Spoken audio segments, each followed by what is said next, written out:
মাথাটাকে নিচু করে জীবনের সব গুনার ফিরিস্তিগুলো একটা একটা করে স্বীকার করে আল্লাহরে বলেন, আল্লাহ আমি পাপী, আল্লাহ আমার চেয়ে বড় পাপী এই দুনিয়াতে কেউ নাই। আমরা বলবো, আল্লাহ তুমি প্রশ্ন করার আগে তোমার একটা কথা বলি, আমারে কিছু জিজ্ঞেস করো না, আমি সব করেছি। এমন কোন পাপ নাই যে পাপ আমারে দিয়ে হয় নাই। তোমার রহমত দিয়ে তুমি জান্নাতে পাঠাবা, তোমার দয়ায় জান্নাতে যেতে চাই, আমল দিয়ে না। পারবেন বলতে?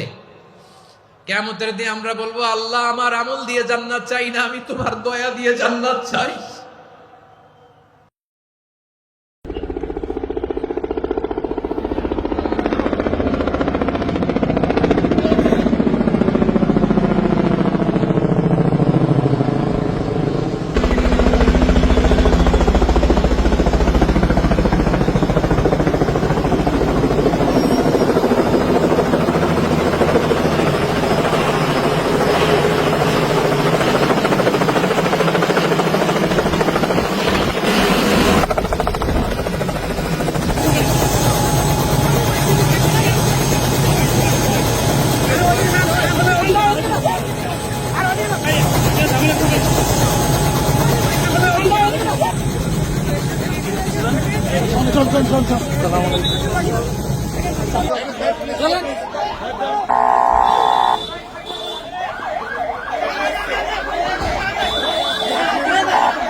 মিজানুর রহমান আজাদ সাহেবের আগমন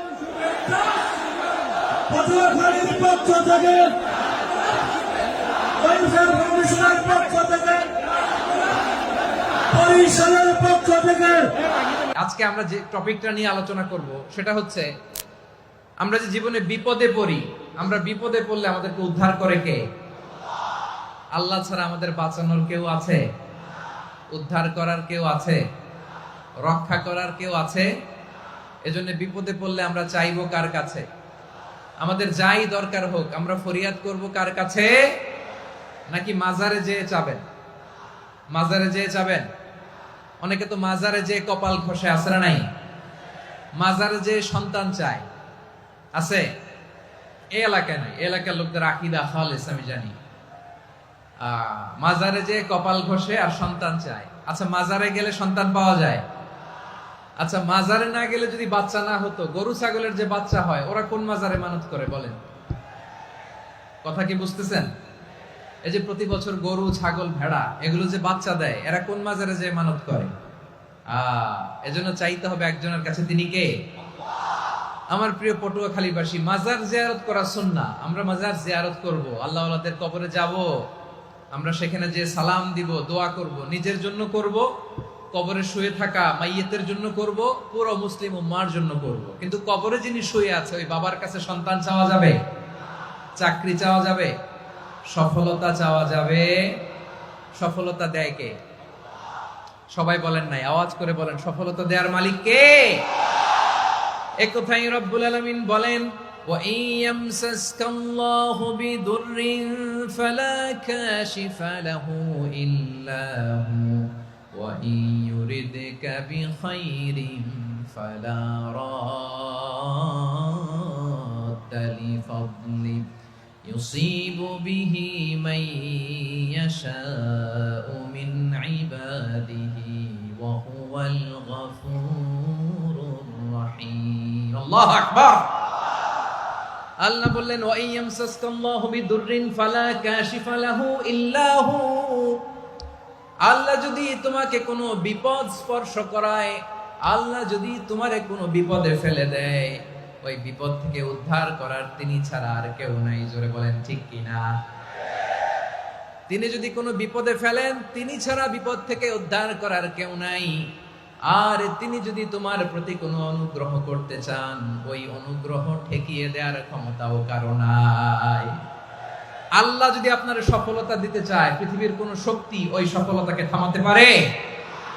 এজন্য আল্লাহ বললেন, খবরদার, চিন্তা আর আকীদা খালিস করে নাও। ওয়া ইয়ামসাসকাল্লাহু বিদুররিন ফালা কাশিফা লাহু ইল্লা হু। আল্লাহ বিপদে ফেললে বিপদ থেকে উদ্ধার করার কেউ থাকে না। আর আল্লাহ যদি তোমার প্রতি দয়া দেখাতে চান, অনুগ্রহ করতে চান, ওই অনুগ্রহকে প্রতিরোধ করার মতো ক্ষমতা কারো নাই।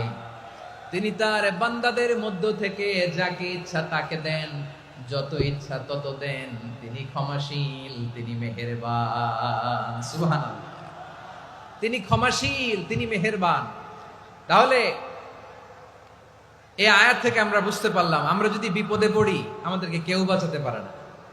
আমার বাবা আমারে বাঁচাতে পারে? হ্যাঁ? আমার মা আমাকে বাঁচাতে পারে? আমার বন্ধু আমারে বাঁচাতে পারে? আমার দলের কর্মী আমাকে বাঁচাতে পারে? আমার পীর সাহেব আমারে বাঁচাতে পারে?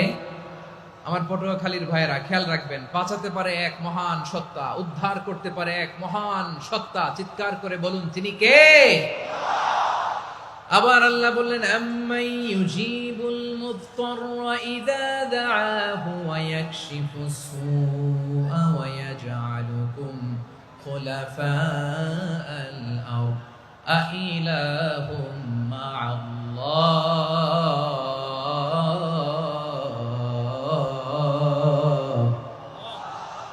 ক্বালিলাম মা তাযাক্কারুন।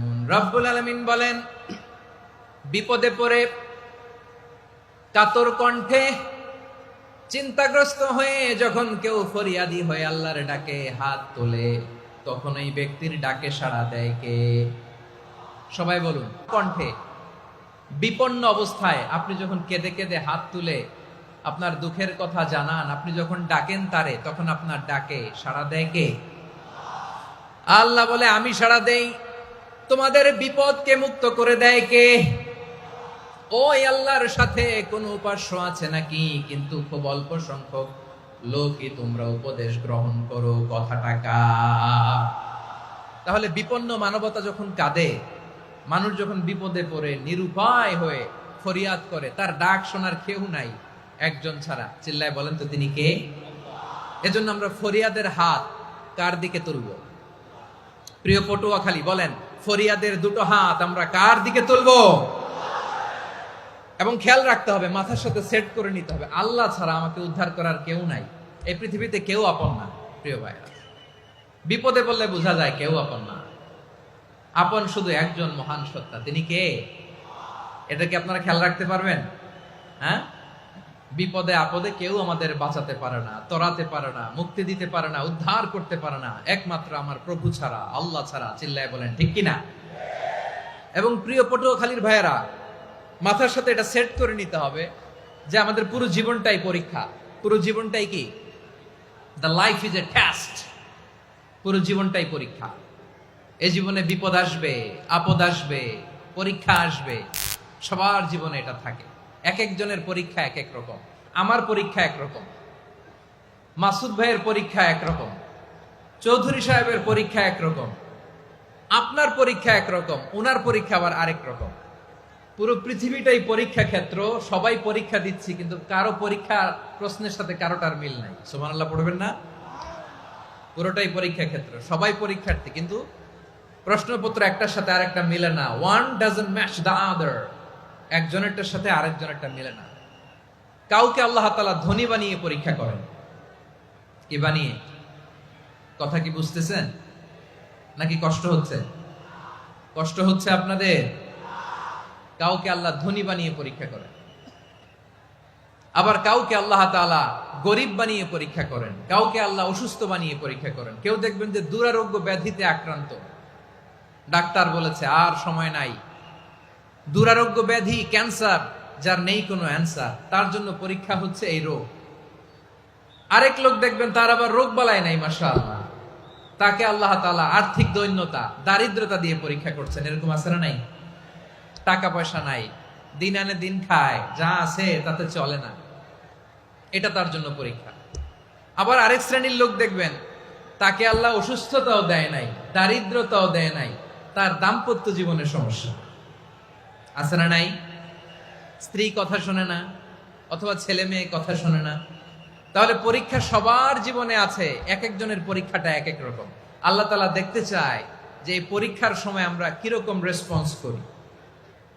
How to deal with the test, কিভাবে এই বিপদ আপদ পরীক্ষাগুলোকে আমরা হ্যান্ডেল করব, ডিল করব, এটা হচ্ছে আজকের আলোচনার বিষয়। বুঝতে পেরেছেন সবাই আমার প্রিয় ভাইয়েরা? তাহলে পরীক্ষাময় আমাদের জীবন, বিপদ আপদ পরীক্ষা, এটা মানুষের পিছু ছাড়ে না। সবার জীবনে পরীক্ষা আছে। নবীদের জীবনেও পরীক্ষা ছিল। সাহাবারা জিজ্ঞেস করেছেন, ইয়া রাসূলুল্লাহ, আইয়ুন নাসি আশাদ্দু বালাআন ফিদ দুনিয়া, এই দুনিয়ার বুকে কাদের পরীক্ষা সবচেয়ে বেশি? বিশ্বনবী বলেছেন, আল আম্বিয়া। এই পৃথিবীতে সবচেয়ে বেশি পরীক্ষা আল্লাহ তাআলা নিয়ে থাকেন নবীদের। কাদের? নবীদের। সুম্মাল আমসাল ফাল আমসাল, এরপরে নবীদের পরের স্তরে যারা, তাদের পরীক্ষা। এরপরে তাদের পরের স্তরে যারা, তাদের পরীক্ষা। সিদ্দিকিনদের, শুহাদাদের, সালিহিনদের, আল্লাহওয়ালাদের। যার ঈমান যত মজবুত, তার জীবনে পরীক্ষাও তত বেশি। চিল্লায় বলেন ঠিক কিনা? তাহলে মুমিনরা, বিশ্বাসীরা, আমরা কি পরীক্ষা বিপদ আপদে ভয় পাই? হ্যাঁ, বিপদ দেখলে ভয় লাগে আপনাদের? ভয় লাগে?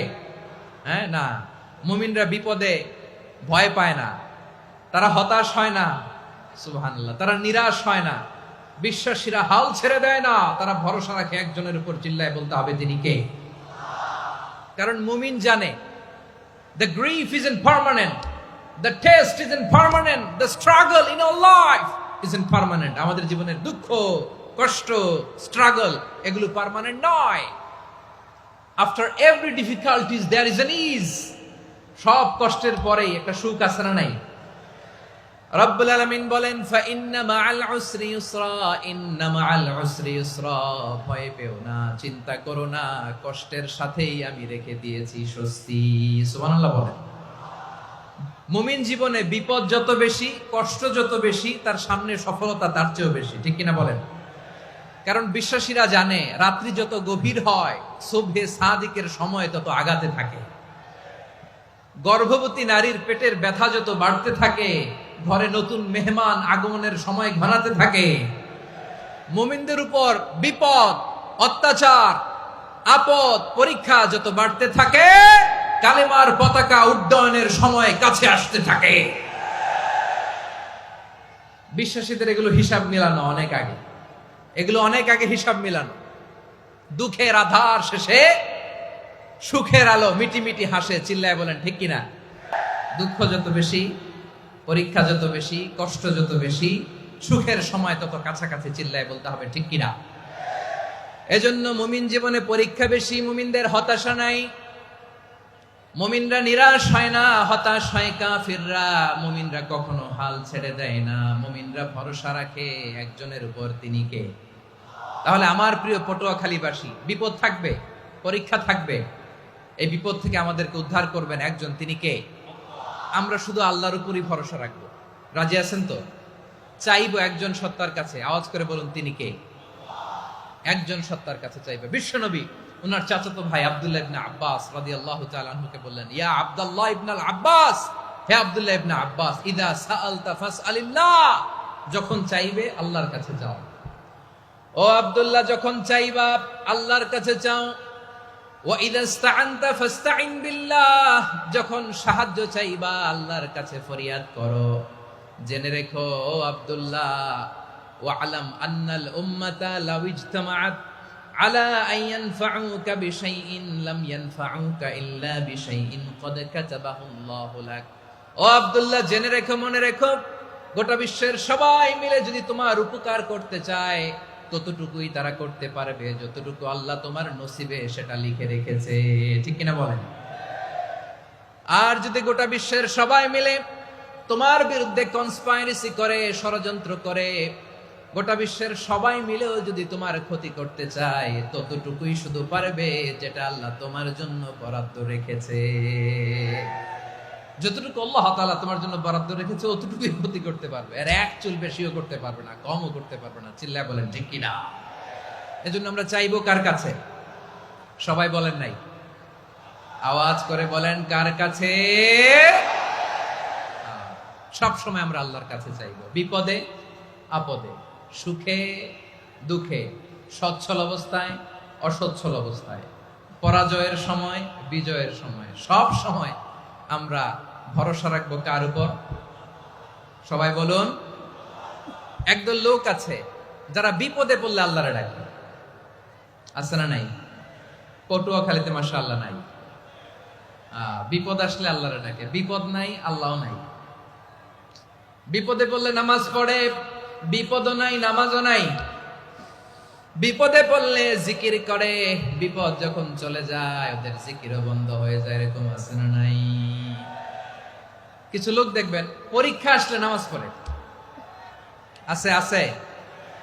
জেনজি আওয়াজ করো, এরকম আছে? এই কমন পড়ে গেছে, কমন পড়ছে। দেখবেন পরীক্ষার সময় নামাজ পড়ে, পরীক্ষাও নাই নামাজও আছে। এরকম কিছু লোক আছে অসুস্থ হলে আল্লাহরে বড্ড ভালোবাসে, আল্লাহরে খুব ডাকে। অসুস্থ হইলে অসুস্থতাও নাই, আল্লাহ স্মরণও নাই। দেখবেন কিছু লোক নির্বাচন আসলে খুব আল্লাহ আল্লাহ হয়ে যায়, তখন দেখবেন মাথার মধ্যে হেজাব লাগায়, পাঞ্জাবি লাগায়, আল্লাহ আল্লাহ হয়ে যায়। নির্বাচনও নাই, এরপরে আল্লাহর কথাও নাই। আছে না নাই? না, এরকম হওয়া যাবে না। সব সময় আমরা আল্লাহরে ডাকবো, বিপদে আপদে সব সময় ভরসা রাখবো আমরা একজনের উপর। আওয়াজ করে বলেন, তিনি কে? এ কথাই আল্লাহ তাআলা আমাদের চোখে আঙ্গুল দিয়ে জানিয়ে দিলেন, ফাইদা রাকিবু ফিল ফুলকি দা'আউল্লাহা মুখলিসিনা লাহুদ্দিন ফালাম্মা নাজ্জাহুম ইলাল বাররি ইদা হুম ইউশরিকুন। আল্লাহ বলে, একদল লোক আছে, তারা যখন নৌযানে চড়ে, জলযানে চড়ে, সাগরের মধ্যে যখন জাহাজে চড়ে, লঞ্চে চড়ে, তারা যখন তুফানের সম্মুখীন হয়, তখন তারা আল্লাহরে বড্ড বেশি ডাকে, একান্ত ভাবে ডাকে, বিশুদ্ধ চিত্তে ডাকে। আবার তুফান থেকে তাদেরকে সেফ জোনে নিয়ে, নিরাপদ জোনে নিয়ে যখন বন্দরে আমি আল্লাহ তাদেরকে ভিড়িয়ে দেই, ওই লোকগুলো আবার আমি আল্লাহর সাথে শিরিক করে। এরকম আছে না নাই? জাহাজে উঠছে, সাগরের মাঝখানে তুফান, ওই সময় দেখবেন আল্লাহ কারে কয়। এই কথা তো আপনাদেরকে বোঝানো সহজ, আপনারা তো নদীর দেশের মানুষ। লঞ্চে চড়েন নাই কারা কারা? দেখি, লঞ্চে চড়ছেন? হ্যাঁ, লঞ্চে চড়ে নাই এরকম একজনও নাই এখানে। আচ্ছা, লঞ্চে উঠছেন কে কে? দেখি, মাশাআল্লাহ মাশাআল্লাহ মাশাআল্লাহ। ঠিক আছে, আপনাদের বোঝানো সহজ। আচ্ছা, লঞ্চে উঠে তুফানের সম্মুখীন হয়েছেন, জলোচ্ছ্বাস সবাই, মাশাআল্লাহ। তো এই ওয়াজ তো আপনাদের মুখস্থ, ঠিক কিনা বলেন? আমার বলার দরকার নাই, বলেন। মাঝ নদী, তুফান, জলোচ্ছ্বাস, জলের মধ্যে উচ্ছ্বাস, ঢেউ, টর্নেডো, সাইক্লোন, মেঘের ঘনঘটা, পরিবেশ ঘুটঘুটে অন্ধকার, লঞ্চ একবার এদিকে আরেকবার ওইদিকে, ভিতরে কি অবস্থা হয় বলেন তো? হ্যাঁ, তখন মুসলিম আল্লাহর ডাকে, হিন্দু আল্লাহর ডাকে, ঠিক কিনা বলেন? আস্তিক আল্লাহর ডাকে, নাস্তিক আল্লাহর ডাকে, ঠিক কিনা? লঞ্চের ভেতর, স্টিমারের ভেতর কান্নারের রোল পড়ে যায়, চিৎকারের রোল পড়ে যায়, সবার মুখ দিয়ে শুধু একটা আওয়াজ, লা ইলাহা লা ইলাহা লা ইলাহা সুবহানাল্লাহ আলহামদুলিল্লাহ লা ইলাহা। আল্লাহ নামের জিকির করবে যারা, আল্লাহর কাছে প্রিয় তারা, আল্লাহর কাছে প্রিয় যারা, জান্নাতে প্রবেশ করবে তারা, জোরে লা ইলাহা লা ইলাহা ইল্লাল্লাহ লা ইলাহা ইল্লাল্লাহ মুহাম্মাদুর রাসূলুল্লাহ সাল্লাল্লাহু আলাইহি ওয়াসাল্লাম। আমার প্রিয় পটুয়াখালীবাসী, তাহলে লঞ্চের ভেতরে যখন আমরা তুফানের মধ্যে পড়ি, তখন সবাই মিলে আমরা একটা নামের জিকির করি। নামটা কার? মুসলমানেরাও ডাকে, হিন্দুরাও ডাকে, আস্তিকও ডাকে, নাস্তিকও ডাকে, সবাই ডাকে একজনকে, তিনি কে? আবার দেখবেন ওই আল্লাহ তুফানের পরে, ঝড়ের পরে ওই লঞ্চটাকে যখন সদর ঘাটে ফিরিয়ে দেয়, আবার আমরা নাফরমানি শুরু করে দেই।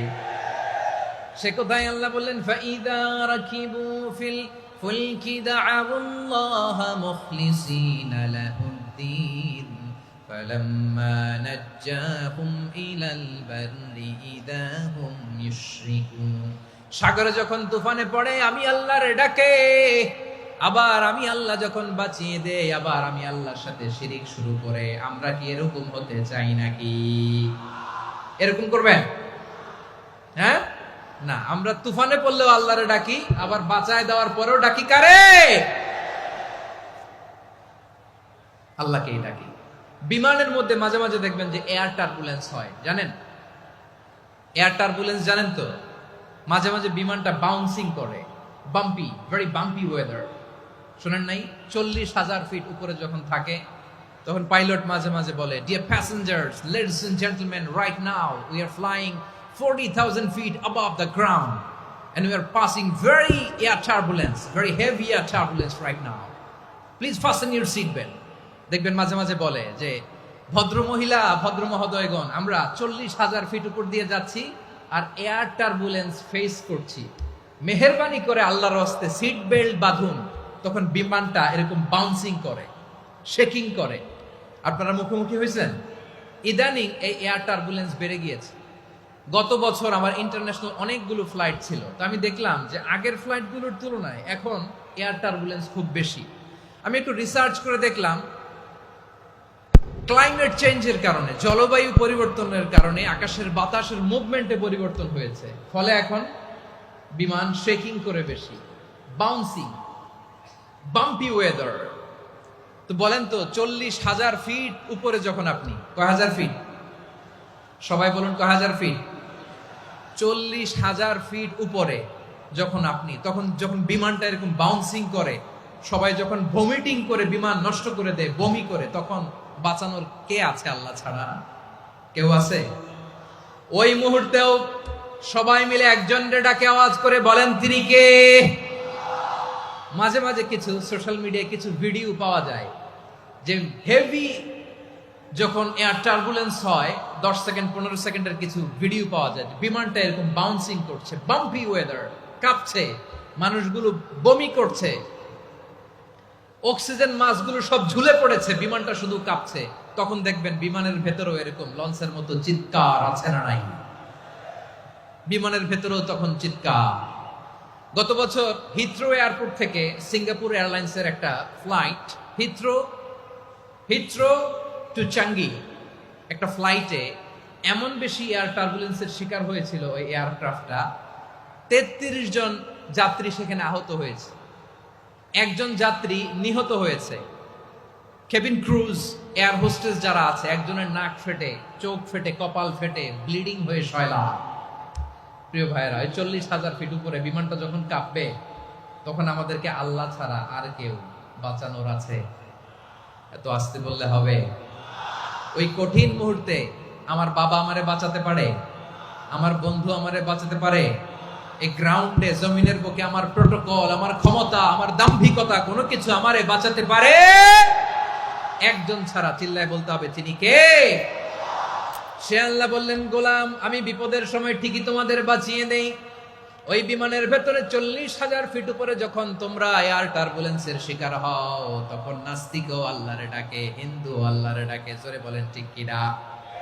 আবার বিমানটা যখন শান্ত হয়ে যায়, একটু পরেই বিমানের স্ক্রিনের মধ্যে হিন্দি সিনেমা খোঁজে। বিমানের স্ক্রিনে কিন্তু বিশাল ওখানে আফলাম ফিল্মের একেবারে বোঝাই করা। বিমানটা শান্ত হলে আবার হিন্দি সিনেমা দেখা শুরু করে। একটু আগে ডাকছিল কারে? দেখবেন বাংলাদেশে আমাদের ক্রিকেটাররা যখন অন্য কোনো দেশের সাথে খেলে, অনেক সময় এমন হয়, বল বাকি একটা, রান দরকার 6টা। বল বাকি কয়টা? পটুয়াখালী বুঝে নাই বোধহয়। বল বাকি কয়টা? রান দরকার। আপনি দেখবেন ক্যামেরাম্যান তখন গ্যালারিতে খালি দেখায় দর্শকদের যে কি অস্থিরতা। হিপ হপ স্টাইলের মেয়েটা, যে মেয়েটার ওড়না এতক্ষণ ছিল গলায়, এতক্ষণ কইছিল, ওই মেয়েটা দেখবেন ওড়নাটা টেনে মাথায় দিয়ে এরকম মুনাজাত ধরতেছে, আল্লাহ আল্লাহ, একটা সক্কা, আল্লাহ আল্লাহ, আমার লাল সবুজের পতাকারে তুমি অপমানিত কইরো না আল্লাহ, ইন্ডিয়ার সাথে আমাদের খেলা, আল্লাহ আল্লাহ, একটা সক্কা, একটা। পুরো খেলা জুড়ে এই মেয়ের ওড়না ছিল গলায়, কিন্তু যখন 1 বলে 6 রান দরকার, ওড়না চলে আসছে কোথায়? মাথায়। আবার মুনাজাত আছে না নাই? ঠিকই বাংলাদেশের দামাল ছেলে এমন এক শট মারলো, বল চলে গেল স্টেডিয়ামের বাইরে, ছক্কা, জিতে গেলাম আমরা। পুরো স্টেডিয়াম জুড়ে চিৎকার, হই হুল্লোড়, মৌজ মাস্তি। যেই মেয়েটা মাথার মধ্যে ওড়না দিয়ে এতক্ষণ সুবহানাল্লাহ সুবহানাল্লাহ বলে আল্লাহর কাছে দোয়া করেছে, ওই মেয়ে এখন আবার ওড়না ফেলে দিয়ে নাচা শুরু করে দিয়েছে। তাহলে আল্লাহর ভয়, আল্লাহর প্রতি আস্থা, বিশ্বাস, ভালোবাসা, এটা কি ক্ষণিকের জন্য? মানে আমার যখন লাগবে তখন আল্লাহরে ইউজ করবো নাকি? হ্যাঁ, বিপদে আপদে, সুখের সময় দুঃখের সময়, সচ্ছল অসচ্ছল অবস্থায় বিশ্বাসীরা ভরসা রাখে একজনের উপর। চিৎকার করে বলে, পটুয়াখালী তিনি কে? সে আল্লাহ বললেন, গোলাম মনে করো না জাহাজ থেকে সদরঘাটে ভিড়িয়ে দিলাম, তুমি নিরাপদ হয়ে গেছো। মনে করো না 40,000 ফিট থেকে সেফ ল্যান্ডিং এর পরে এয়ারপোর্টে নেমে গেলেই তুমি নিরাপদ হয়ে গেছো। ও মিয়া, বিপদ কি শুধু সাগরে আর আকাশে? ঘরের ঘরের ভেতরও বিপদ আসতে পারে কি পারে না? এজন্য সূরা মুলক আল্লাহ বললেন, আমিনতুম মান ফিস সামাই আন ইয়াখসিফা বিকুমুল আরদা ফাইদা হিয়া তামুর। তোমরা কি ভাবছো তোমরা নিরাপদ? সাগরের মধ্যে তুফান, আল্লাহ আল্লাহ ডাকলাম, সদরঘাটে যেয়ে পড়ছি, বাইসা গেছেন তো আপনি। আর পাবে আপনারে আল্লাহ? আল্লাহরে তো সাগরের মাঝখানে তো আল্লাহ আপনারে পাইছিল, আর তো পাবে না। আর পাবে আপনারে? আর আল্লাহ ধরতে পারবে আপনারে? ঘরের ভেতরও বিপদ দিয়ে আটকাতে পারে কে? 5 স্টার 7 স্টার হোটেলের ভেতরেও আমাকে বিপদের মধ্যে ফেলে দিতে পারেন কে? আল্লাহ বললেন, তোমরা কি ভেবেছো তোমরা নিরাপদ? আমি চাইলে ল্যান্ডস্লাইডস, ভূমি ধস দিয়ে 1 লক্ষ 1 মুহূর্তে নিয়ে যেতে পারি। 1 সুনামি দিয়ে থাপ্পড় মেরে 3 লক্ষ সাগরের ভেতরে ঢুকায় দিতে পারি। 1 সেকেন্ডও লাগে না আমার। أم أمنتم من في السماء أن يرسل عليكم حاصبا فستعلمون كيف نذير আল্লাহ চাইলে আকাশ থেকে পাথর বৃষ্টি নাজিল করতে পারেন কি পারেন না? এই মুহূর্তে এখানে ভূমিকম্প দিতে পারেন কি পারেন না? আচ্ছা, ভূমিকম্প যখন হয় আমাদের কারো হুঁশ থাকে? আপনি মনে করছেন আমরা সাধারণ মানুষ, আমরা দৌড় দেই, আর প্রেসিডেন্ট প্রধানমন্ত্রী ওনারা বুঝি খাটে শুয়ে থাকে? কথা বুঝে নাই বোধহয়। ভূমিকম্প, আর্থকোয়েক যদি হয়, বাঁচার জন্য আমরা কি করি? হয় খাটের তলায়, ডাইনিং টেবিলের নিচে, উপরে শক্ত কিছু আছে এটার নিচে, অথবা ঘর থুইয়া দেও দৌড়। তো প্রধানমন্ত্রী উনি কি করে? প্রেসিডেন্ট উনি কি করে? হ্যাঁ, উনি খাটের মধ্যে যে শুয়ে থাকে নাকি? উনিও দৌড়, সাধারণ মানুষও দৌড়, প্রধানমন্ত্রীও দৌড়, বাড়িওয়ালাও দৌড়, ভাড়াটিয়াও দৌড়, সবাই দৌড়। নাকি ভাড়াটিয়ারা বাড়ি থুইয়া দৌড়, বাড়িওয়ালারা আর বেরোয় না? এরকম না। তাহলে যে কোনো মুহূর্তে ভূমিকম্প দিয়ে নাস্তানাবুদ করতে পারে কে? আমার প্রিয় ভাইয়েরা, আমরা নিরাপদ নই, আমরা তার দয়ায় বেঁচে আছি। কার দয়ায়? এজন্য আল্লাহ বললেন, গোলাম, যে কোনো মুহূর্তে বিপদ দিয়ে তোমাদেরকে নাস্তানাবুদ করতে পারি। বিশ্বাসী বলে যদি নিজেকে দাবি করো, সব সময় ডাকতে হবে একজন সত্তাকে। বলেন তিনি কে? এই কথা ক্লিয়ার? এই সবগুলো উদাহরণ শেষে সবার কাছে ক্লিয়ার হয়েছে না যে বিপদ থেকে, আপদ থেকে, পরীক্ষা থেকে, ক্যালামিটি থেকে আমাদেরকে কেউ বাঁচাতে পারে না একজন সত্তা ছাড়া। আবারও বলেন তো তিনি কে? ক্লিয়ার? হ্যাঁ, সবাই বুঝতে পারছেন? আচ্ছা, এবার আমরা দেখি বিষ্ণু ইসা ইসলামের জীবনে বিপদ আপদ ছিল কিনা।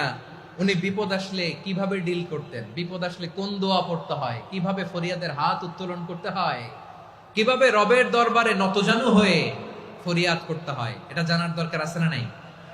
আসুন আমরা বিশ্বনবীর জীবনী থেকে দেখি বিপদ আসলে উনি কি করতেন। বিপদ আসলেই প্রথমে বিশ্বনবী সাল্লাল্লাহু আলাইহি ওয়াসাল্লাম একটা দোয়া পড়তেন। কি পড়তেন? তিনি পড়তেন, ইন্না লিল্লাহি ওয়া ইন্না ইলাইহি রাজিউন। নিশ্চয় আমরা আল্লাহর জন্য, নিশ্চয় আমরা কার দিকে ফিরবো ভাই? আবার কার দিকে ফিরবো? আওয়াজ করে বলুন তো, আমরা এসেছি কার কাছ থেকে? আবারও ফিরে যাব কার কাছে?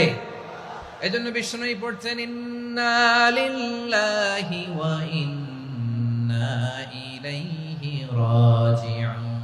নিশ্চয় আল্লাহর জন্য, ওই আল্লাহর দিকেই আমরা ফিরে যাব। তারপরে বিষ্ণুই পড়তেন, আল্লাহুম্মা আজুরনি ফি মুসিবাতি ওয়াখলুফ লি খায়রাম মিনহা। একসাথে প্রথমে পড়তেন ইন্না লিল্লাহি ওয়া ইন্না ইলাইহি রাজিউন, তারপর পরে পড়তেন আল্লাহুম্মা আজুরনি ফি মুসিবাতি ওয়াখলুফ লি খায়রাম মিনহা। মানে আল্লাহ, এই যে আমি বিপদে ধৈর্য ধারণ করলাম, এটার সব তুমি আমার দাও, আর যেটা হারালাম এর চেয়ে ভালো কিছু দিয়ে মেকআপ করে দিও, ভালো কিছু দিয়ে বদল করে দিও। সুবহানাল্লাহ পড়েন।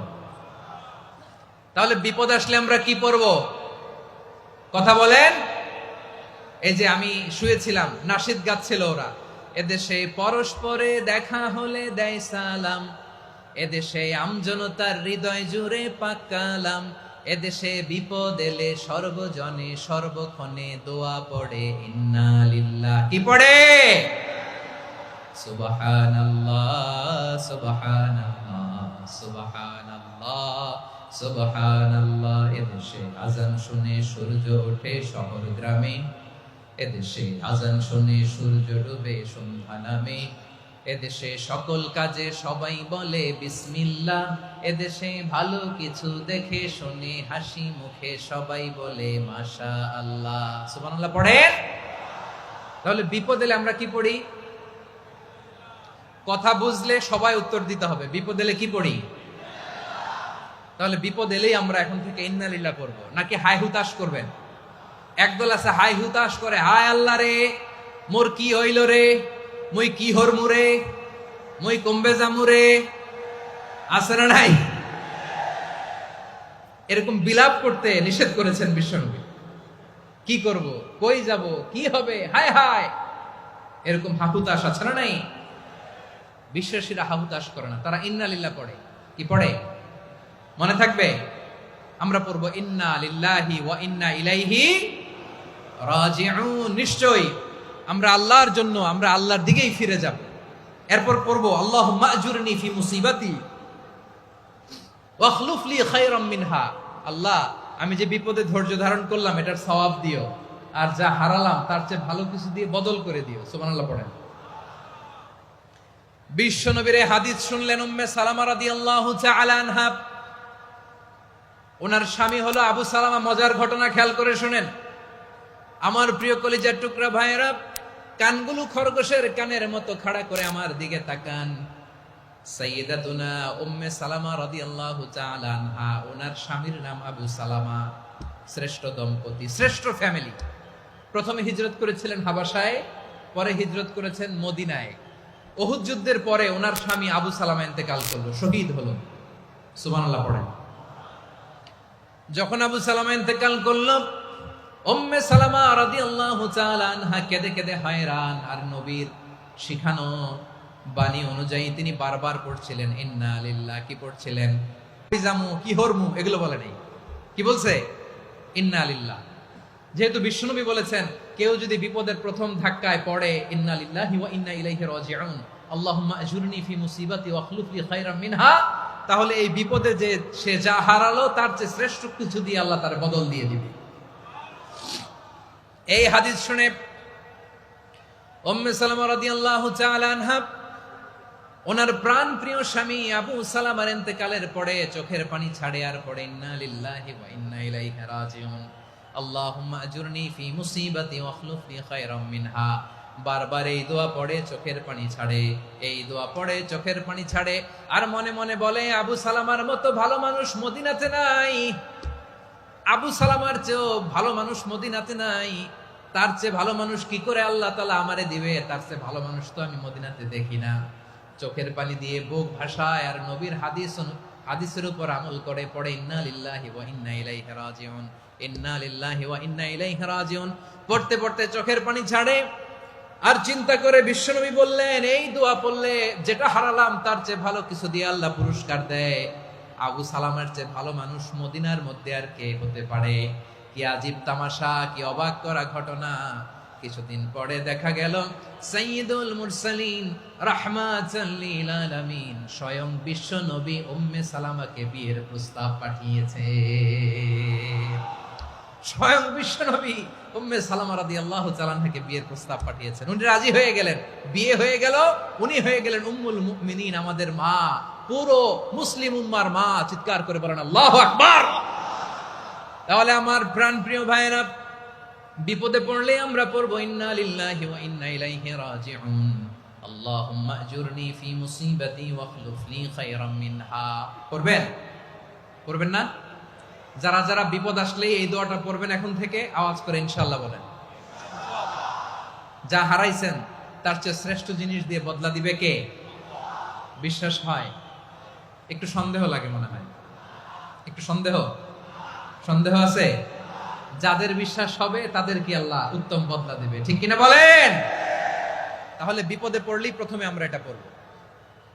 দোয়াগুলো যদি এখন মুখস্থ না হয়, এই যে রেকর্ডিং হচ্ছে, পেয়ে যাবেন, কালকেই পেয়ে যাবে। শুনে শুনে মুখস্থ করবেন। আমার মায়েরা, আমার বোনেরা, আপনাদের জন্য 3টি মাঠের অ্যারেঞ্জমেন্ট করা হয়েছে, আমি জানি। আপনারাও এই দোয়াগুলো পড়বেন, আপনার স্বামীকে শেখাবেন, সন্তানকে শেখাবেন, আপনার পুরো পরিবারটাকে জান্নাতের টুকরো বানিয়ে দিবে কে? তাহলে বিপদ আসলে প্রথমে কি পড়তে হবে এটা জেনে গেলাম। এরপরে বিপদ আসলে নিজেকে কি করে আল্লাহর কাছে সঁপে দিতে হয় এটাও জানার দরকার আছে না নাই? বিপদে প্রথমে ইন্নালিল্লাহ করলাম, ধৈর্য ধারণ করলাম, বিপদ থেকে উদ্ধারের সর্বোচ্চ চেষ্টা করলাম। আমার কাজ যখন শেষ তখন আমি আমার এই বিষয়টা আল্লাহর কাছে সঁপে দিব। কার কাছে সুপর্দ করব? কার কাছে?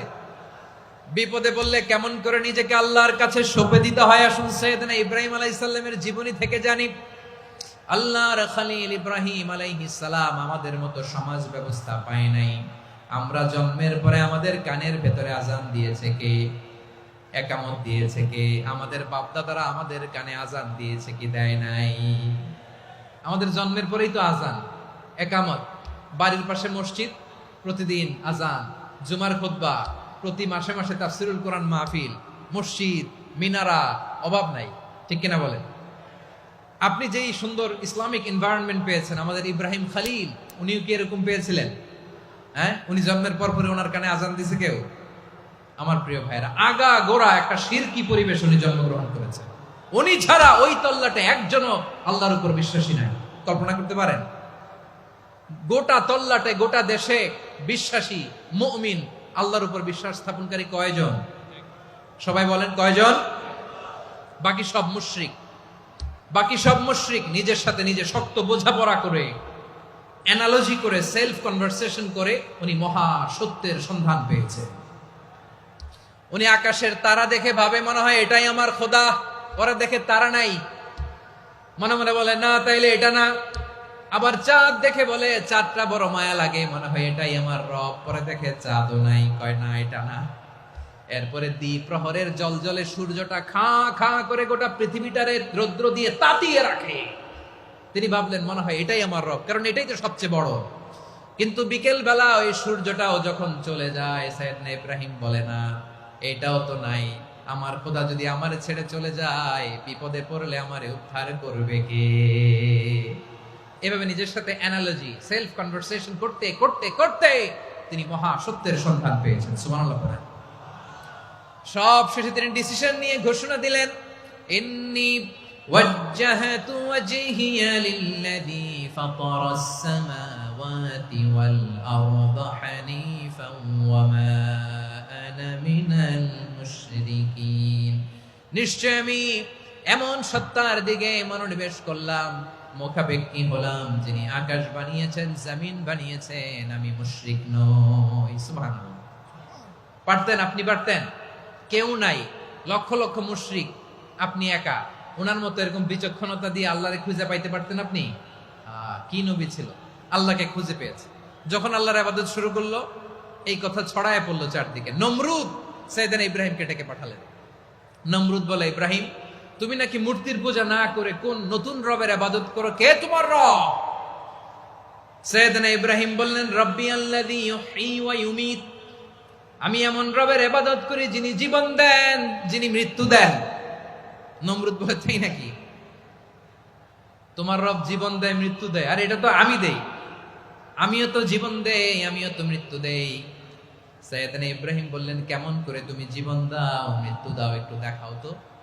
নমরুদ জেলখানা থেকে দুজন কয়েদিকে ডেকে আনলো। কয়েদি এনে অর্ডার করলো, একটাকে এখনই শিরোচ্ছেদ, হেড অফ, ডেথ পেনাল্টি, মৃত্যুদণ্ড দেয়া হলো। ফিনকি দিয়ে রক্ত বেরোলো।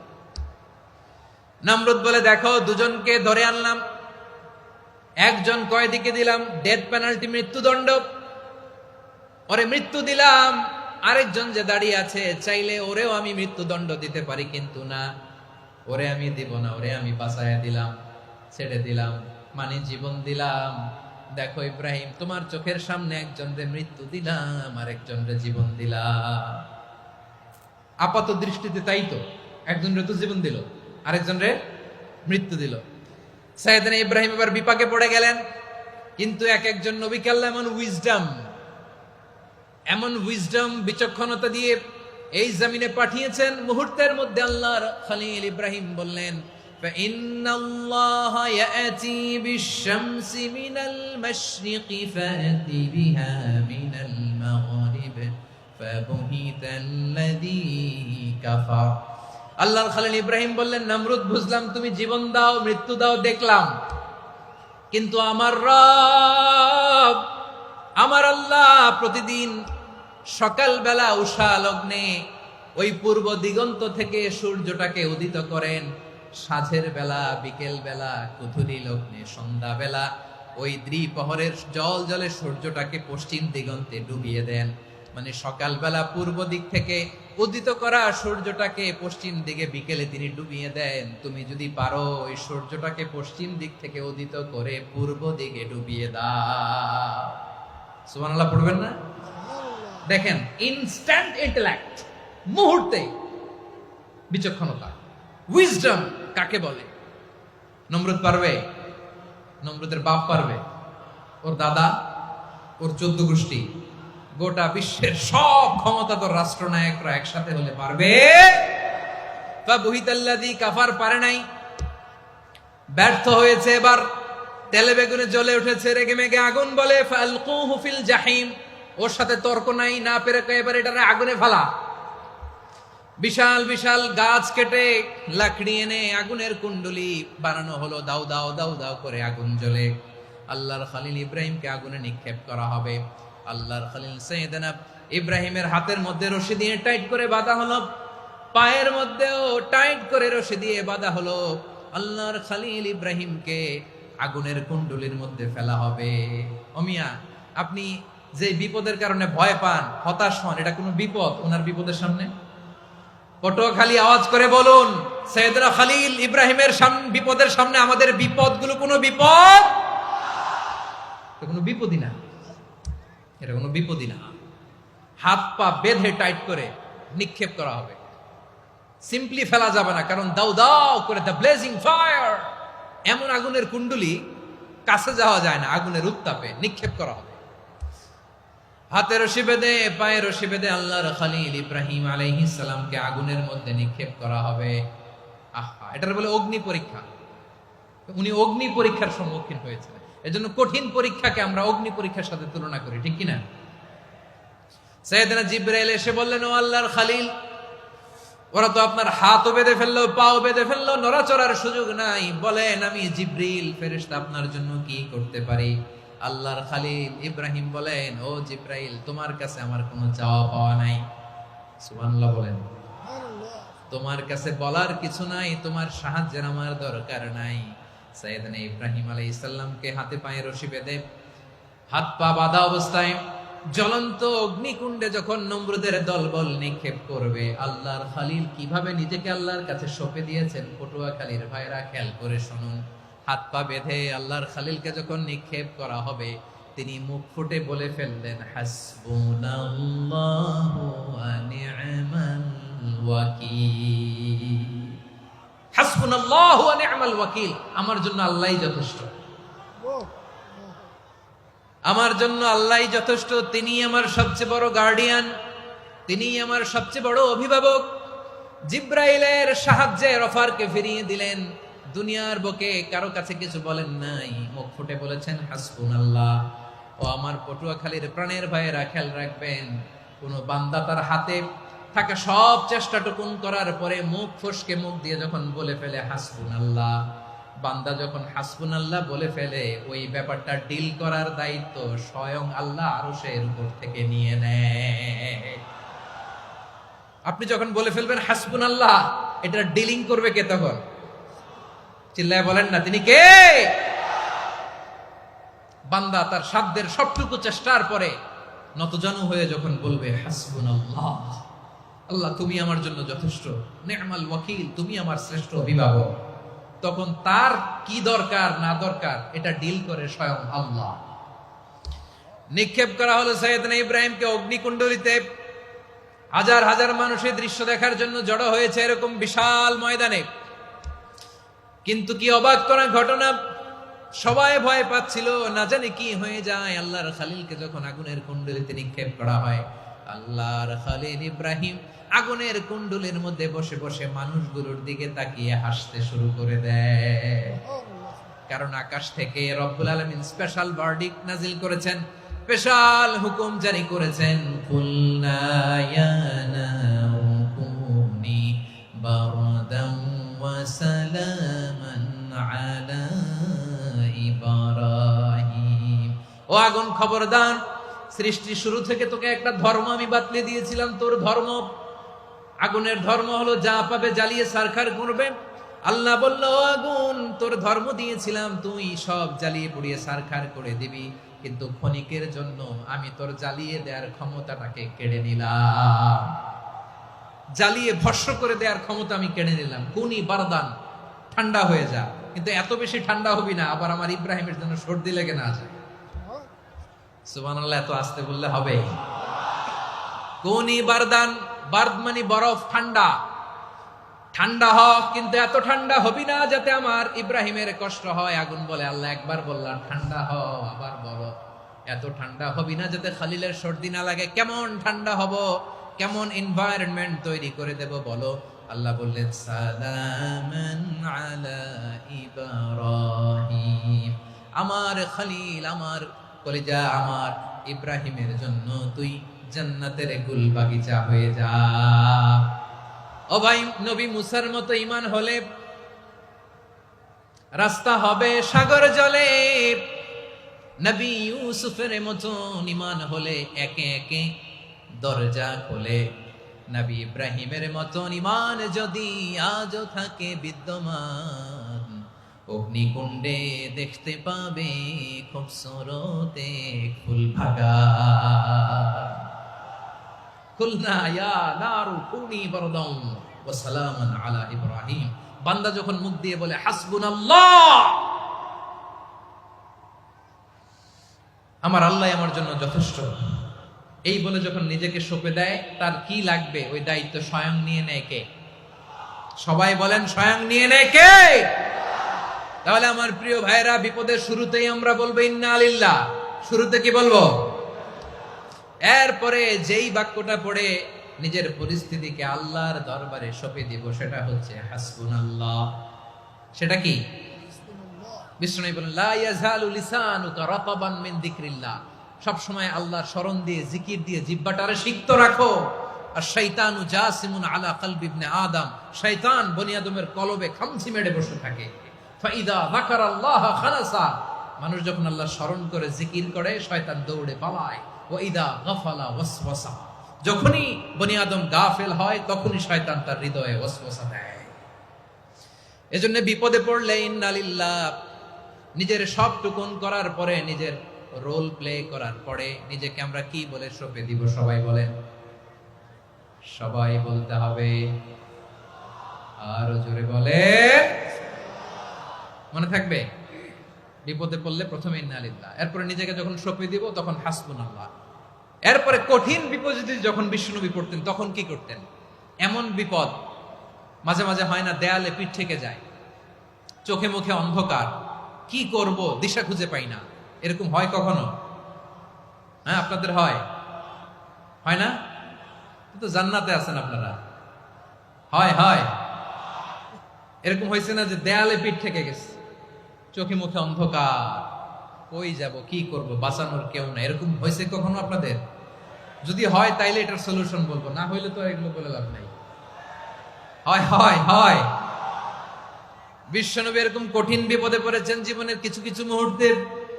ওই মুহূর্তে বিশ্বনবী স্পেশাল দুইটা দোয়া পড়তেন।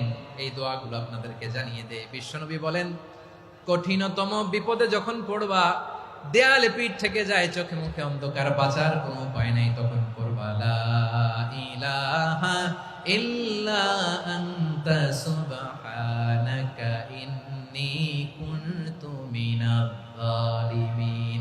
আল্লাহ, তুমি ছাড়া কোনো ইলাহ নাই, তুমি পবিত্র, নিশ্চয় আমি জালিমদের অন্তর্ভুক্ত। সুবহানাল্লাহ বলেন। এই দোয়া সাইয়েদনা ইউনূস আলাইহিস সালাম পড়েছিলেন যখন মাছের পেটে ছিলেন। কিসের পেটে? এবং অনেক মুফাসসিরিন একরাম বলেছেন, অনেক আহলুল ইলমরা বলেছেন, এটা হচ্ছে ইসমে আজম। ইসমে আজম এমন দোয়া যেটা দিয়ে দোয়া করলে আল্লাহ দোয়া কবুল করে। কিন্তু এটা কোনটা, এটা নিয়ে ইখতিলাফ আছে। কোন আহলুল ইলম বলেন এই লা ইলাহা ইল্লা আনতা সুবহানাকা ইন্নী কুনতু মিনাজ জালিমিন, এটা হচ্ছে ইসমে আজম। সাইয়েদনা ইউনূস আলাইহিস সালাম পড়েছেন। আপনারা পড়েননি? তুফান হইলে পড়েন না? আমাদের এলাকায় তো এটা খুব, এটার উপর ব্যাপক আমল আছে। পটুয়াখালীতে কি অবস্থা বলেন? পড়েন পড়েন পড়েন পড়েন।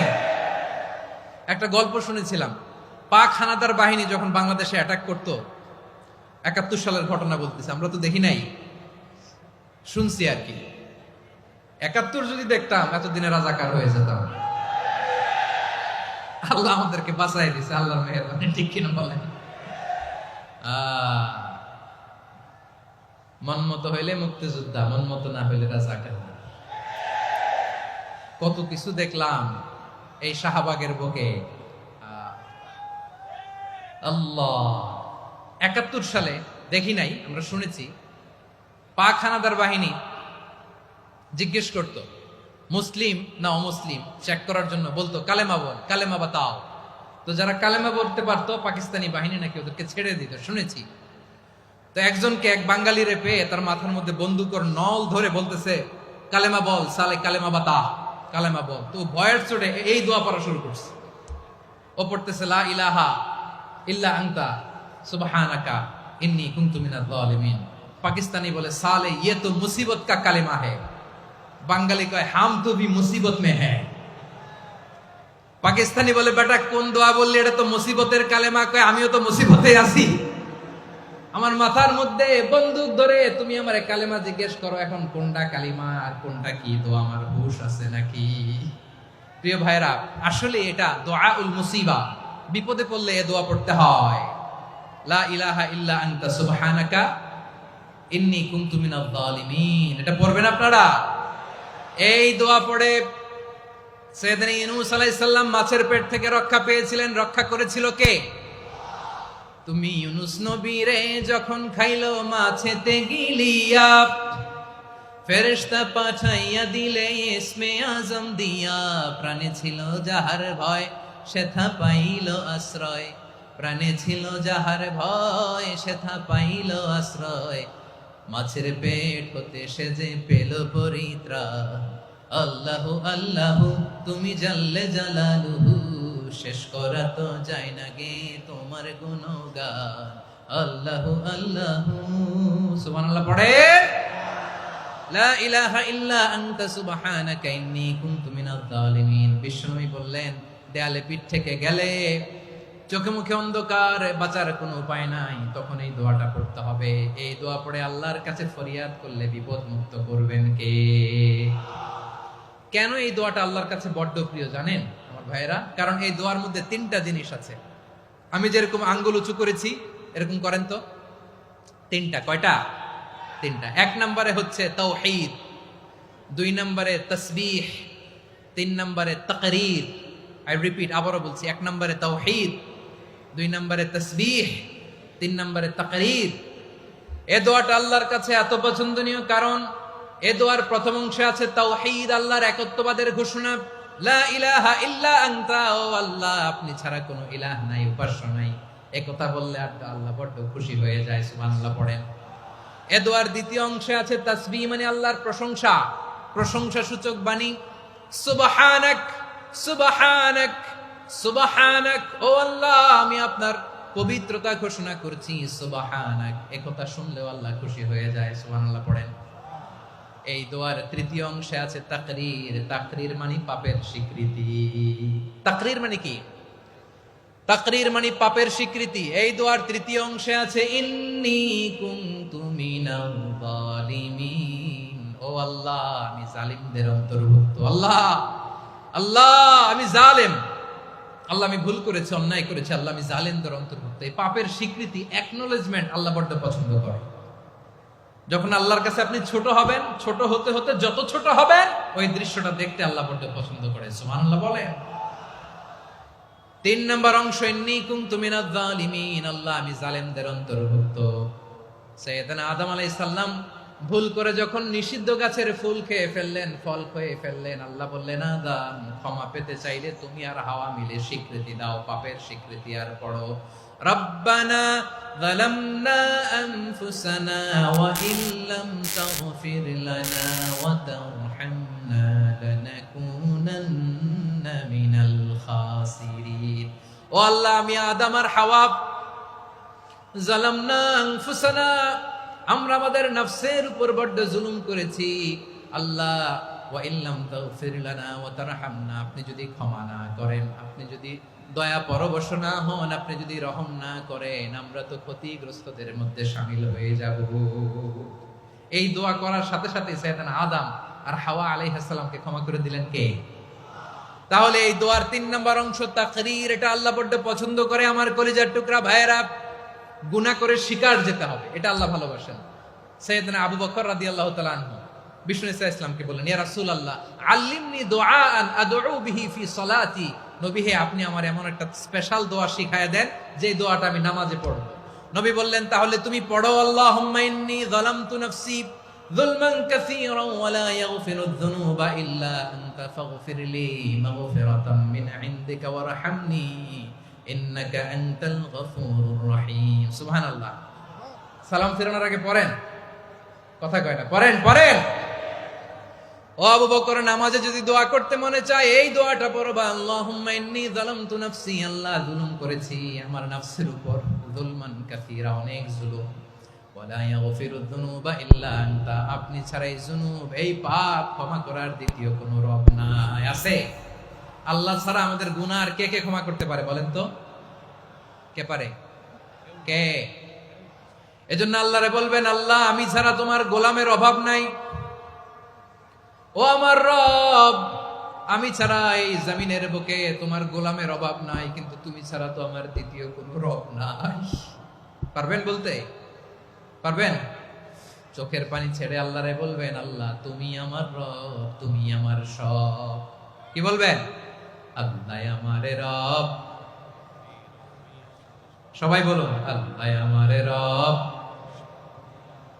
দমে দমে তনু মনে তারি অনুভব। আল্লাহ আমারে রব।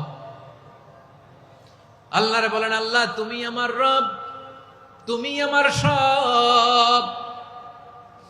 আল্লাহ আমি ছাড়া এই জমিনে তোমার গোলামের অভাব নাই, তুমি ছাড়া আমার দ্বিতীয় কোনো রব নাই। এ কথা বলে চোখের পানি ছেড়ে আল্লাহরে স্বীকৃতি দেন, আল্লাহ আমি পাপী। আল্লাহ এই জমিনে আমার চেয়ে বড় পাপী আর কেউ নাই। অজু করে সিজদায় লুটিয়ে পড়ে চোখের পানি ছেড়ে আল্লাহরে পাপের স্বীকৃতি দেন, আল্লাহ এমন কোন জুলুম নাই, গুনাহ নাই আমি করি নাই, সগীরা কবিরা, জেনে না জেনে, ইচ্ছায় অনিচ্ছায়, শিরকি বেদাতি সব গুনাহ করেছি। আল্লাহ আকাশের নিচে জমিনের উপরে আমার চেয়ে বড় গুনাহগার আর কেউ নাই। চোখের পানি ছেড়ে আল্লাহরে বলেন, আল্লাহ আমি ছাড়া তোমার গোলামের অভাব নাই, তুমি ছাড়া আমার দ্বিতীয় কোনো রব নাই, তুমি ছাড়া তো কেউ আমার গুনাহ ক্ষমা করার নাই, তুমি আমার রব, তুমি আমার সব। বলতে পারবেন? এই তাকরীর আমার পটুয়াখালীর ভাইয়া, এই স্বীকৃতিটা দেখতে আল্লাহ বড্ড ভালোবাসে, কারণ আমরা সবাই গুনাহগার। আমরা সবাই কি? বিশ্বনবী বলেন, কুল্লুকুম খাত্তাউন, আ বানি আদম তোমরা সবাই পাপী। সবাই কি? সবাই পাপী। আমরা সবাই পাপী। আপন পাপের বাটখারা দিয়ে অন্যের পাপ মাপি। আমরা যে পাপী এটা ভাবতে মনে চায় না কারো, খালি অন্যের পাপ দেখি আমরা, এটা ভুল। ওর এই পাপ, ও পাপী, ও জালেম, ও জাহান্নামী, এরকম একটা টেন্ডেন্সি। আমার যে কি হালাত এটার খেয়াল নাই। খেয়াল করতে হবে যে আমি সবচেয়ে বড় পাপী, ঠিক কিনা বলেন? পাপ করি নাই এমন কেউ আছি? হ্যাঁ আছি। কেউ না জানলেও জানে কে আমার পাপের ঘটনা? পৃথিবী না জানুক আমি তো জানি, আমি কি পাপ করেছি হায়। ও আমার কলিজার টুকরা ভাইরা, মাথাটাকে নিচু করে জীবনের সব গুনার ফিরিস্তিগুলো একটা একটা করে স্বীকার করে আল্লাহরে বলেন, আল্লাহ আমি পাপী। আল্লাহ আমার চেয়ে বড় পাপী এই দুনিয়াতে কেউ নাই। আকাশের নিচে জমিনের উপরে আমার চেয়ে বড় পাপী কেউ নাই। একটা একটা করে আল্লাহ স্বীকার করি আমি পাপী। সব পাপের স্বীকৃতি দিলাম। পৃথিবী না জানুক আমি তো জানি, আমি কি পাপ করেছি হায়। আমার পাপের করলে বিচার, বাঁচার আমার নাই উপায়। দয়াময় তুমি মাফ করো আমায়, মাফ করো আমায়। আল্লাহ তাআলা যদি দয়া করে আমাদেরকে মাফ না করে, আমাদের বাঁচার কোনো উপায় নাই। আপনি কি ভেবেছেন আপনার নামাজ দিয়ে আপনি জান্নাতে যাবেন? আপনি তাহাজ্জুদ গুজার, সেজদা দিতে দিতে কপালে দাগ ফেলেছেন, এটা আপনারা জান্নাতে নেবে না। আপনি এলাকার সবচেয়ে বড় হাতেম তাই দানশীল, এই দানের ভরসায় বসে আছেন, কশিন কালো না। আমাদের নামাজ, আমাদের রোজা, আমাদের ইবাদত, এগুলোকে মিজানের পাল্লায় উঠালে কোনো ওজনই হবে না। তবে আমাদের একটা কৌশল জানা আছে, আমরা আল্লাহর রহমতের ভিখারি। আমরা সেদিন আগেই গুনার স্বীকৃতি দিয়ে দেব। আমরা বলবো, আল্লাহ তুমি প্রশ্ন করার আগে তোমার একটা কথা বলি, আমারে কিছু জিজ্ঞেস করো না, আমি সব করেছি। এমন কোন পাপ নাই যে পাপ আমারে দিয়ে হয় নাই। তোমার রহমত দিয়ে তুমি জান্নাতে পাঠাবা, তোমার দয়ায় জান্নাতে যেতে চাই, আমল দিয়ে না। পারবেন বলতে? কিয়ামতের দিন আমরা বলবো, আল্লাহ আমার আমল দিয়ে জান্নাত চাই না, আমি তোমার দয়া দিয়ে জান্নাত চাই। তোমার দয়া ছাড়া আমার কোনো উপায় নাই। কারণ আল্লাহ যদি বিচার করে, বাঁচার কারো উপায় নাই। আল্লাহ যদি বলে ফেলেন তুই এটা করলি কেন, ওখানে গেলি কেন? কোরআনে 1000 বার নিষেধ করলাম, তারপরেও এই পাপে জড়ালি কেন? এরকম প্রশ্ন ছুড়ে দিলে আমার উত্তর আছে? বাঁচার কোনো উপায় আছে? রোজ হাসরে হে আল্লাহ আমার করোনা বিচার, আল্লাহ করোনা বিচার, বিচার চাহি না তব দয়া চাহি এ গুনাহগার, করোনা বিচার। আপনার আমল দিয়ে জান্নাতে যাবেন? কি দিয়ে যাবেন? আল্লাহর দয়া দিয়ে। আল্লাহর রহম আর দয়া ছাড়া কেউ জান্নাতের চেহারাও দেখতে পাবে না। আমার প্রিয় ভাইয়েরা, এই দোয়া আল্লাহর কাছে পছন্দনীয় হওয়ার কারণ তিনটা। দোয়ার প্রথম অংশে আছে তাওহীদ, আল্লাহর একত্ববাদের ঘোষণা। এই দোয়ার দ্বিতীয় অংশ আছে তাসবিহ, আল্লাহর প্রশংসা সূচক বাণী। এই দোয়ার 3 নাম্বার অংশ পাপের স্বীকৃতি। তাহলে আমরা সবাই গুনাহগার। আমরা আল্লাহর কাছে পাপের স্বীকৃতি দিয়ে বলবো, ও আল্লাহ ইন্নী কুনতু মিনাজ জালিমিন, আমরা জুলুম করেছি, পাপ করেছি, অন্যায় করেছি, আল্লাহ বুঝতে পারি নাই। শয়তানের ওয়াসওয়াসায় পড়ে, বন্ধুর পাল্লায় পড়ে, নফসের খায়েশ মিটাতে যে আল্লাহ করে ফেলেছি। তুমি গুনাহ না মাফ না করলে আমাদের গুনাহ মাফ করার দ্বিতীয় কেউ নাই। ঠিক কিনা বলেন? এভাবে অনুতপ্ত হয়ে যদি আল্লাহর কাছে দোয়া করেন, দেয়ালে পিঠ থেকে গেছে, কোনো রাস্তা নাই বের হওয়ার, ওই মুহূর্তেও আপনাকে বিপদ থেকে উদ্ধার করবে কে? বিশ্বনবী চরম বিপদে পড়লে 2টা দোয়া পড়তেন। প্রথম হলো এটা, লা ইলাহা ইল্লা আনতা সুবহানাকা ইন্নী কুনতু মিনাল জালিমিন। এই দোয়াটা আমরা বেশি বেশি পড়ব প্রিয় ভাইরা। রাজি আছেন? সবাই আওয়াজ করে পড়ুন ইনশাআল্লাহ। আমার প্রিয় ভাইয়েরা, বিপদে পড়লে বিশ্বনবী আরো একটা দোয়া পড়তেন, লা ইলাহা ইল্লাল্লাহুল আযীমুল হালিম, লা ইলাহা ইল্লাল্লাহু রাব্বুল আরশিল আযীম, লা ইলাহা ইল্লাল্লাহু রাব্বুস সামাওয়াতি ওয়াল আরদি ওয়া রাব্বুল আরশিল কারীম। এই যে বললাম, রেকর্ড হয়ে গেছে। এখন তো আর ইনস্ট্যান্ট মুখস্থ না হলো, পরে মুখস্থ করে নেবেন। আল্লাহ ছাড়া কোনো উপাস্য নাই, তিনি সুমহান, মহা সহিষ্ণু। আল্লাহ ছাড়া কোনো উপাস্য নাই, তিনি সুমহান, আরশের অধিপতি। আল্লাহ ছাড়া কোনো উপাস্য নাই, তিনি আকাশের মালিক, জমিনের মালিক, তিনি সুবিশাল আরশের অধিপতি। সুবহানাল্লাহ পড়েন। এই দোয়াটা কেউ যদি পড়ে যদি এর ওসিলা করে দোয়া করে, তাকে বিপদ থেকে মুক্তি দেয় কে? মনে থাকবে আপনাদের? তাহলে বিপদের প্রথম ধাক্কায় কি যেন পড়তে হয়? ইন্না লিল্লাহ। তারপরে কি বলে আল্লাহর কাছে নিজেকে সঁপে দিতে হয়? দেয়ালে পিঠ থেকে গেলে লা ইলাহা ইল্লা আনতা সুবহানাকা ইন্নী কুনতু মিনাজ জালিমিন। 2 নাম্বার হচ্ছে লা ইলাহা ইল্লাল্লাহুল আযীমুল হালিম, লা ইলাহা ইল্লাল্লাহু রাব্বুল আরশিল আযীম, লা ইলাহা ইল্লাল্লাহু রাব্বুস সামাওয়াতি ওয়াল আরদি ওয়া রাব্বুল আরশিল কারীম। মনে থাকবে? ইনশাআল্লাহ বলেন সবাই, আওয়াজ করে সবাই ইনশাআল্লাহ। অনেক সময় এমন হয়, হঠাৎ বিপদের সম্মুখীন হই আমরা, রেডি হয়ে বের হইছে অফিসে, হঠাৎ অ্যাক্সিডেন্টে পড়ে যাই, হঠাৎ পেটের ব্যথায় অজ্ঞান। এরকম হয় না? আপনাদের হয় না? বিষ্ণু ইসলাম বলেন, আকস্মিক দুর্ঘটনার বিপদ থেকে যদি কেউ বাঁচতে চায়, সকাল সন্ধ্যা যেন প্রত্যেকে এই দোয়াটা পড়ে। সকালে যদি 3 বার পড়ে, সন্ধ্যা পর্যন্ত হঠাৎ বিপদ থেকে সে রক্ষা পাবে। To be protected from sudden calamity, sudden disaster, sudden calamity.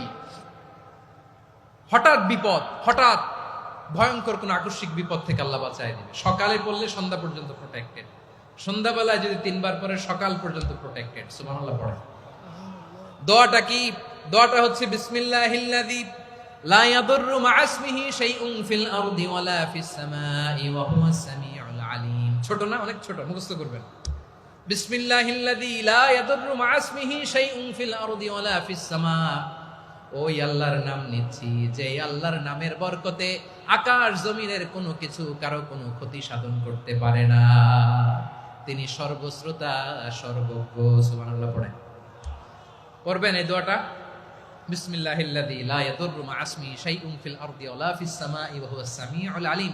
ফজরের পরে 3 বার, মাগরিবের পরে 3 বার যদি কেউ পড়ে, প্রোটেক্টেড। যে কোনো হঠাৎ বিপদ থেকে প্রোটেক্টেড। প্রোটেক্ট করেন কে? ওই আল্লাহর নাম নিচ্ছি যে আল্লাহর নামের ওসিলায় আকাশ জমিনের কোনো কিছু কোনো ক্ষতি করতে পারে না। সুবহানাল্লাহ পড়েন। আচ্ছা, এবার আমাদের জীবনে দুশ্চিন্তা আছে না নাই বলেন?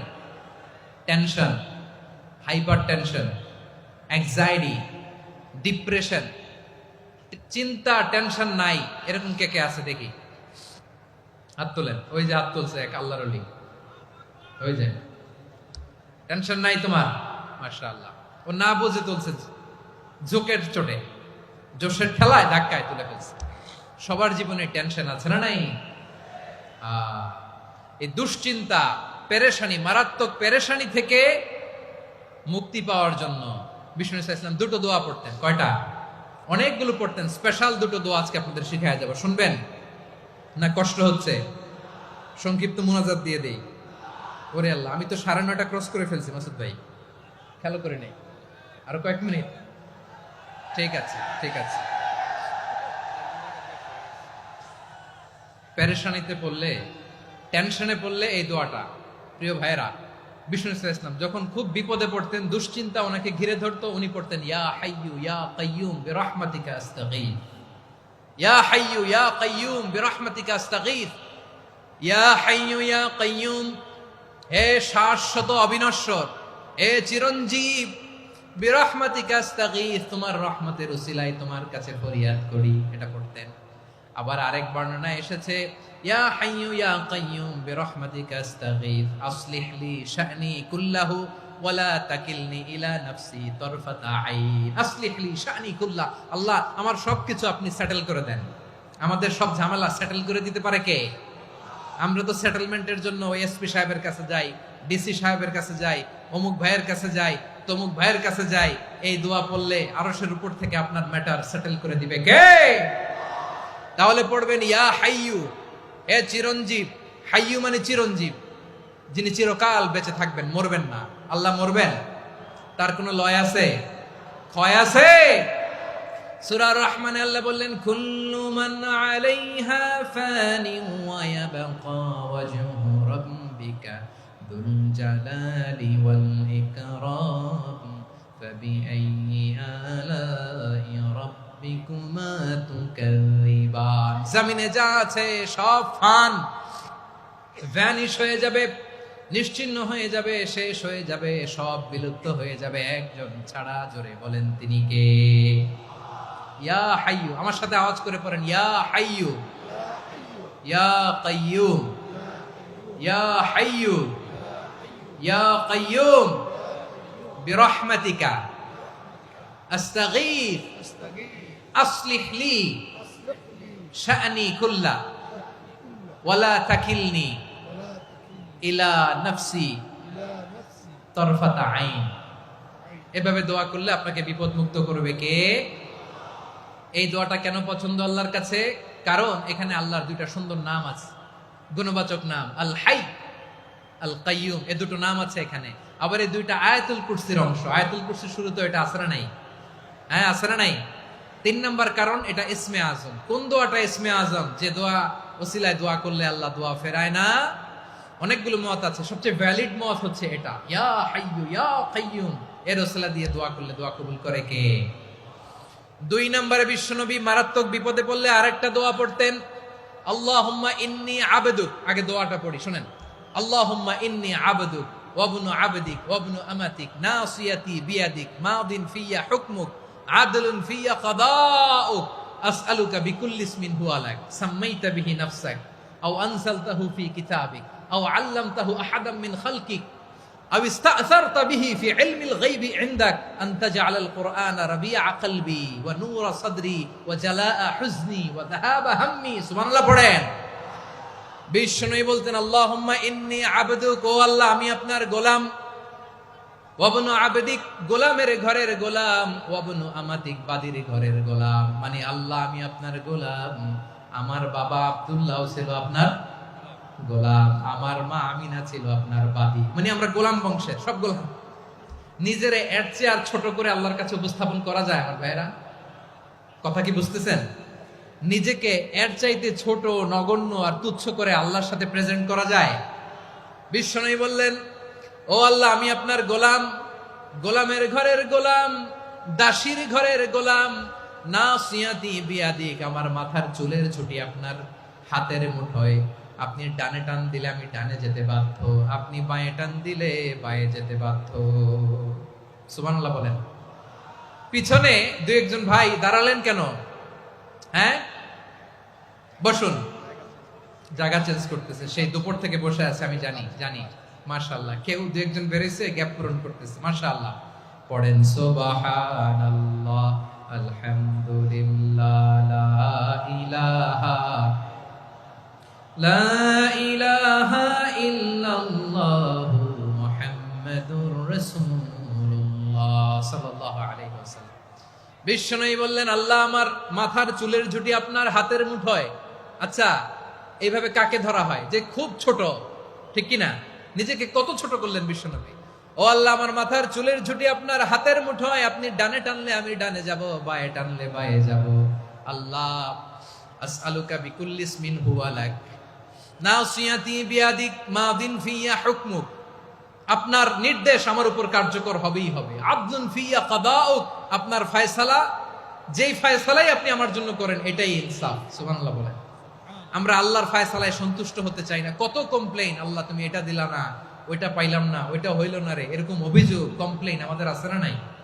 আর বিশ্বনবী বলতেন, আদলুন ফিয়া কাদাউক, আল্লাহ আমার জন্য তোমার যেটা ফয়সালা এটাই সবচেয়ে শ্রেষ্ঠ ইনসাফ, এর চেয়ে ইনসাফ আর হতে পারে? এভাবে কায়মান বাক্যে আল্লাহর কাছে বিশ্বনবী দোয়া করতেন। এরপরে বিশ্বনবী বললেন, আল্লাহ তোমার যত নাম আছে সব নামের ওসিলায় দোয়া করি, যে নাম তুমি আমাদেরকে জানিয়েছো, যে নাম তুমি আমাদেরকে জানাও নাই, যে নাম তুমি কোরআনে নাজিল করেছো, যে নাম নাজিল করো নাই, যে নাম শুধু নবীদেরকে জানিয়েছো। আর আল্লাহর এমন কিছু চমৎকার চমৎকার সুন্দর সুন্দর নাম আছে, এই নামগুলো রব্বুল আলামিন কাউকে জানাবে না। সুবহানাল্লাহ বলেন। আমরা তো 99 নাম জানি, 100 নাম জানি আল্লাহ, কিন্তু আল্লাহর এমনও কিছু নাম আছে যেগুলো আল্লাহ বিশ্বনবীরও জানায় নাই।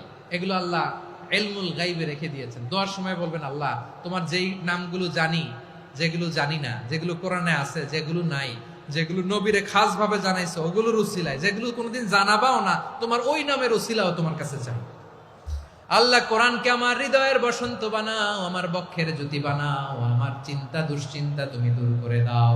বিশ্বনবী বললেন, এই কালিমাগুলো, এই বাক্যগুলো পড়ে যদি কেউ আল্লাহর কাছে ফরিয়াদ করে, তার হৃদয় থেকে দুশ্চিন্তা কাটিয়ে দিবে কে? পড়বেন, এই দোয়াগুলো পড়বেন। আচ্ছা, সব শেষে বলি, ঋণের বোঝায় যারা জর্জরিত, বিষ্ণু ইসলাম চমৎকার একটা দোয়া শিখিয়েছেন। আমাদের অনেকে ঋণের বোঝায় জর্জরিত, আছে না নাই? এদিকে কেউ আছেন? থাকলে হাত তোলার দরকার নেই, থাকলে এই দোয়াটা পড়বেন। এক সাহাবীর নাম আবু উমামা, নামাজের ওয়াক্ত ছাড়া উনি মসজিদে যেয়ে বসে আছে। বিশ্বনবী বললেন, কি রে আবু উমামা, নামাজের তো ওয়াক্ত হয় নাই, মসজিদে কি? সাহাবী বলে, হুমুমুন লাজিমাতনি ওয়া দুয়ুন, নবী গো, ঋণের বোঝায় এমন টেনশনে আছি, ঘরে থাকতে পারলাম না, মসজিদে চলে আসছে। বিশ্বনবী বলেন, আমি কি তোমার এমন একটা দোয়া শিখাবো যেটা পড়লে আল্লাহ তাআলা তোমার ঋণের বোঝা হালকা করে দিবে? আবু উমামা বললেন, ইয়া রাসূলুল্লাহ, অবশ্যই শিখাবেন। বিশ্বনবী বললেন, তাহলে তুমি পড়বা, আল্লাহুম্মা ইন্নী আউযু বিকা মিনাল হাম্মি ওয়াল হাযান ওয়া আউযু বিকা মিনাল জুবনি ওয়াল বুখল ওয়া আউযু বিকা মিন গালাবাতিদ দাইনি ওয়া কাহরির রিজাল। ও আল্লাহ, তোমার কাছ থেকে দুশ্চিন্তা থেকে পানাহ চাই, কৃপণতা, ভীরুতা, অলসতা, কার্পণ্যতা, এই সব কিছু থেকে, মানুষের কঠোরতা, আমার উপর মানুষের আধিপত্য এবং ঋণের বোঝা থেকে পানাহ চাই। এই দোয়াটা যখন বিশ্বনবী শিখাই দিলেন, আবু উমামা বারবার এই দোয়া পড়ে, আল্লাহুম্মা ইন্নী আউযু বিকা মিনাল হাম্মি ওয়াল হাযান ওয়া আউযু বিকা মিনাল আজজি ওয়াল কাসাল ওয়া আউযু বিকা মিনাল জুবনি ওয়াল বুখল ওয়া আউযু বিকা মিন গালাবাতিদ দাইনি ওয়া কাহরির রিজাল। আবু উমামা বলে, এই দোয়া আমি পড়তে লাগলাম আর পড়তে লাগলাম, কিছুদিন পরে দেখা গেল বিশ্বনবীর শেখানো এই দোয়ার বদৌলতে আল্লাহ তাআলা আমার সব ঋণ পরিশোধের ব্যবস্থা করে দিয়েছেন। পড়বেন। আমার প্রিয় পটুয়াখালীর ভাইয়েরা, বিশ্বনবীর জামাতা সাইয়্যিদিনা আলী রাদিয়াল্লাহু তাআলা আনহুর কাছে এক লোক এসে বলে, হে আলী, ঋণের বোঝায় আমি জর্জরিত, আমার কিছু অর্থ দিয়ে সাহায্য করো। সাইয়্যিদিনা আলী রাদিয়াল্লাহু তাআলা আনহু বললেন, আমি কি তোমারে এমন একটা দোয়া শিখাবো যেটা বিশ্বনবী আমাদের শিখিয়েছেন? এই দোয়া যদি তুমি পড়ো, লাউ কানা আলাইকা মিসলু জাবালিন কাবীরিন দাইনান আব্দুল্লাহু আনকা, পাহাড় পরিমাণে যদি ঋণের বোঝা হয়, আল্লাহ এটা পরিশোধের ব্যবস্থা করে দিবেন।